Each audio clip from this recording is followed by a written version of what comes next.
తొక్కిసలాట కేసులో అల్లు అర్జున్ విచారణ అయితే ముగిసినట్లు తెలుస్తూ ఉంది.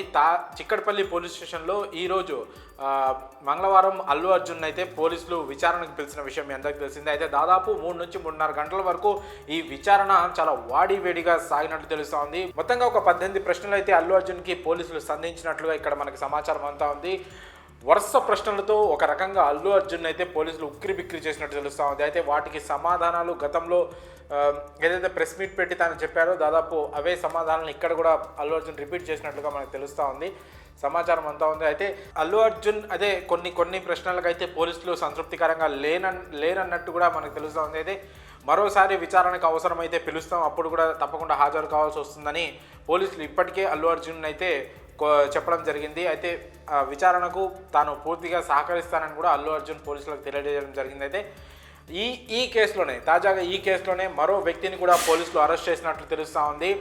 అతను ఎవరంటే యాంటోనీ అతని పేరు. అయితే అల్లు అర్జున్ వ్యక్తిగత బౌన్సర్లు ఎవరైతే ఉన్నారో దాదాపు ఆ రోజు ఈ నెల 4వ తారీఖున పుష్ప 2 ప్రీమియర్ చూసేందుకు అల్లు అర్జున్ ఆర్టీసీ క్రాస్ రోడ్లోని సంధ్య 70mm థియేటర్కి వెళ్ళిన విషయం ఎందుకు తెలిసిందే. ఆ సమయంలో అల్లు అర్జున్కి రక్షణగా వచ్చిన ఒక దాదాపు 40 నుంచి 50 మంది బౌన్సర్లకి ఇన్ఛార్జిగా వ్యవహరించిన ఈ యాంటోనీ అనే వ్యక్తిని అయితే పోలీసులు అయితే అదుపులోకి తీసుకున్నారు.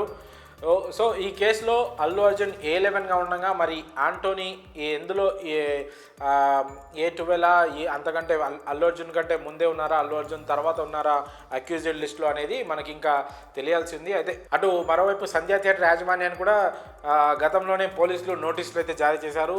తమ వివరణ కావాలి, 10 రోజుల్లోపు వివరణ ఇవ్వకపోతే థియేటర్ని సీజ్ చేసే అవకాశం ఉన్నట్లు కూడా పోలీసులు తెలపడం జరిగింది. సరే, మరి ఈ కేసులో అల్లు అర్జున్ విచారణ ముగిసిన వెంటనే ఈ ఆంటోనీ అనే వ్యక్తిని అదుపులోకి తీసుకున్నట్లు పోలీసులు తెలపడం అనేది కాస్త దానికి ఏదైనా లింక్ ఉందా అనే క్రమంలో కూడా చర్చ జరుగుతూ ఉంది.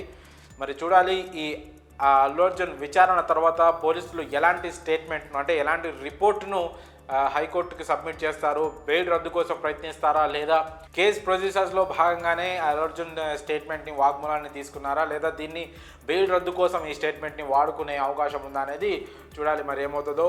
ఒకవేళ హైకోర్టు బెయిల్ రద్దుకు నిరాకరిస్తే పోలీసులు సుప్రీంకోర్టుకు కూడా వెళ్ళే అవకాశం ఉన్నట్లు కూడా మనకి తెలుస్తూ ఉంది. అల్లు అర్జున్ విచారణ ముగిసిన తర్వాత మరి అల్లు అర్జున్ ఏమైనా ప్రెస్ మీట్ పెట్టి మీడియాతో మాట్లాడతారనేది కూడా చాలా ఉత్కంఠభరితంగా మారింది. మరి ఈరోజు ఈవినింగ్ అయినా మాట్లాడే అవకాశం ఏమైనా ఉందా అని కూడా చర్చలు అయితే జరుగుతున్నాయి. ప్రస్తుతం అల్లు అర్జున్ కి సంబంధించిన ఈ తొక్కిసలాట కేసుకి అయితే సంబంధించిందో ఇది 2 తెలుగు రాష్ట్రాల్లో సెన్సేషన్గా మారింది. అటు నేషనల్ మీడియా కూడా ఈ విషయం పైన చాలా ఫోకస్ పెట్టి, ఎందుకంటే అల్లు అర్జున్ పుష్ప మూవీతో పాన్ ఇండియా స్థాయిలో ఒక స్టార్డమ్ని క్రేజ్ని సంపాదించుకున్న విషయం తెలిసిందే. అలాగే ఆయన నేషనల్ అవార్డు కూడా ఇటీవల గెలవడంతో ఆయనపై కేసు నమోదవ్వడం, అరెస్ట్ అయ్యి జైలుకి వెళ్ళి బెయిల్ మీద తిరిగి రావడం, మళ్ళీ పోలీసు విచారణకి హాజరు కావడం అనేది నేషనల్ మీడియాలో కూడా ఇదొక హాట్ టాపిక్గా మారింది. మరి అల్లు అర్జున్ విచారణ తర్వాత బౌన్సర్ టీంలో ఒక వ్యక్తిని అరెస్ట్ చేయడంపై మీ అభిప్రాయాలను కామెంట్స్ రూపంలో తెలియజేయండి.